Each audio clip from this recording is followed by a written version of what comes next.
இன்னும் 4 நாட்களில் இன்னும் ஒரு பாராளுமன்ற தேர்தலை நாம் எதிர்கொள்ள இருக்கின்றோம். வரலாற்றின் படங்களை சுமந்து பயணித்துக் கொண்டிருக்கின்ற நாங்கள் 2009களில் எமக்கான ஆயுத போராட்ட பலத்தை இழந்து ஏதிரிகளான போதும் எமக்கான ஜனநாயக ரீதியிலான பலத்தையும் பாதுகாப்பையும் தமிழ் தேசிய கூட்டமைப்பினரிடமிருந்தே பெற்றுக் கொண்டோம்.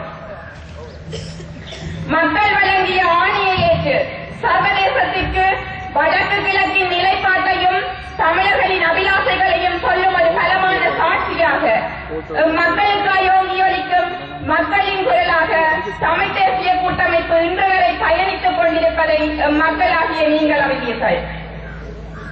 ஈழத்தமிழர்களாகிய நாம் காலங்காலமாகவே சிங்கள ஆதிக்கத்தின் பிடிக்குள் சிக்குண்டு அடியோடு இடம்பெயர்த்தப்பட்டும் அழிக்கப்பட்டும் வந்த இனமாகவே வாழ்ந்தோம், இன்றும் வாழ்ந்து கொண்டிருக்கிறோம். இன்றும் கூட திறந்த வெளி சிறைகளில் வாழும் அடிமை இனமாக மூச்சுவிடவே சிந்திக்கின்ற அச்சப்பட்ட இனமாகவே வாழ நிர்பந்திக்கப்பட்டுள்ளோம். கடந்த 70 வருட கால இன விடுதலை போராட்டத்தில் எம்மினம் எதையும் பெற்றுவிடவில்லை என்ற போதும் உலகில் யாருமே கண்டிராத எந்த ஒரு இனமுமே கொடுத்திராத அளவுக்கு அர்ப்பணிப்புகளையும் தியாகங்களையும் செய்துள்ளது. ஈழத்தமிழர்களின் அரசியல் அபிலாசைகளான வடக்கு கிழக்கு இணைந்த மரபுவழி தாயகம், தமிழர்களின் சுயநிர்ணய உரிமை என்பவை அங்கீகரிக்கப்பட்டு சமஸ்தி முறை அடிப்படையில் ஈழத்தமிழர்கள் தங்களை தாங்களே ஆளும் ஆட்சி முறை அமைய வேண்டும் என்பது என்னும் அடிப்படை நோக்குடனான நீதியானதும் நியாயமானதும் நின்று நிலைக்கக்கூடியதுமான தீர்வையே தமிழ் தேசிய கூட்டமைப்பினர் இன்று வரை வேண்டி நிற்கின்றனர். இந்த அபிலாசைகளின் அடிப்படையில் தான் 1977 பட்டுக்கோட்டை தீர்மானம் மீதான ஆணை பெறப்பட்டது. இதே அடிப்படையில் தான் எங்களுடைய ஆயுத போர் 2009 முள்ளிவாய்க்கால் வரை நீண்டிருந்தது. 2009 எமது இன விடுதலைக்கான ஆயுத போர் மௌனிக்கப்பட்ட போதும் 2010 நடைபெற்ற பாராளுமன்ற தேர்தலிலும் 2011 நடைபெற்ற உள்ளூராட்சி சபை தேர்தலும் 2013 நடைபெற்ற மாகாண சபை தேர்தலிலும் நீங்கள் தமிழ் தேசிய கூட்டமைப்பினருக்கு வாக்குகளால் வலு சேர்த்திருந்தீர்கள். ஏன் 2015 ஜனாதிபதி தேர்தலில் கூட ஆட்சி மாற்றத்திற்காய் அடித்தளமிட்டிருந்தீர்கள்.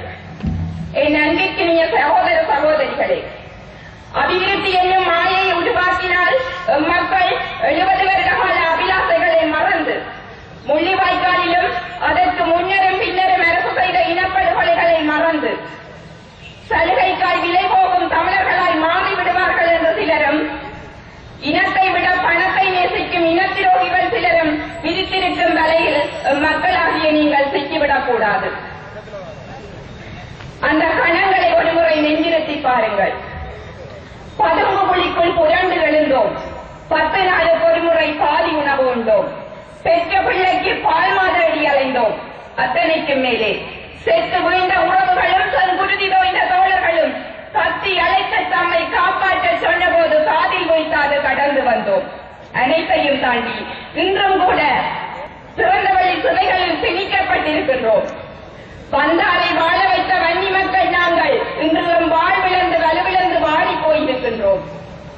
என் மண்ணின் உறவுகளை ஒரே ஒரு முறை நினைத்து பாருங்கள் அந்த நெஞ்சுருகும் நிமிடங்களை.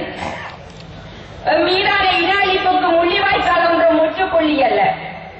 இன்றும் தொடரும் இனம் மீதான பாலியல் வன்முறைகளும் பண்பாட்டு படுகொலைகளும் இன அழிப்பின் இன்னும் ஒரு அத்தியாயமே என்பதை நினைத்து பாருங்கள். இந்த மண்ணின் உறவுகளான நீங்களும் விடுதலைக்காய் விதைத்தவர்கள் என்பதையும் இன அழிப்பின் போது உங்கள் உறவுகளை புதைத்தவர்கள் என்பதையும் நான் நன்கறிவேன். எல்லோருடைய காயங்களையும் கடவுளம் என்று மாற்றுவதற்கான ஒரே ஒரு மருந்து ஜெனீவா தீர்மானம் மட்டுமே. பொருந்தி வந்துள்ள சர்வதேச சூழலை சரியான முறையில் பயன்படுத்த முறையான தலைமைத்துவம் தேவை என்பதை உணர்ந்து செயற்படும் உன்னதமான தருணம் இது. குடும்ப ஆட்சியொன்று மண்ணில் குடிகொண்டிருந்த போது காட்டாட்சி தனங்கள் மட்டுமே கட்டவிழ்த்து விடப்பட்டிருந்தன. நிலங்கள் பறிக்கப்பட்டு குடியேற்றம் தடுக்கப்பட்டது. வாழ்வாதார வழிகள் எதுவுமின்றி முள்வேலிகளுக்குள் இருந்து மீண்ட மக்கள் சிறந்த வழி சிறைகளில் அடைக்கப்பட்டனர். இதற்கு எதிராக பாராளுமன்றத்திற்கு உள்ளேயும் வழியேயும் எமக்காக போராடியவர்கள் தமிழ் தேசிய கூட்டமைப்பினரே.